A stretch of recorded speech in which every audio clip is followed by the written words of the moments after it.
O som cardíaco normal está associado ao adequado funcionamento das válvulas cardíacas. Estas são: uma primeira bulha cardíaca normal e uma segunda bulha cardíaca também normal, a 60 batimentos por minuto.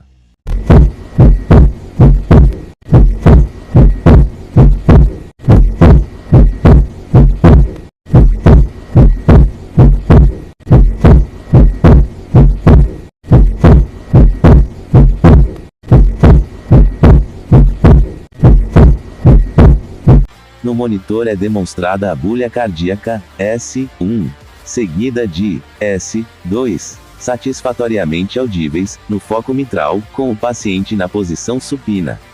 A primeira bulha cardíaca tem intensidade ligeiramente maior do que a segunda bulha.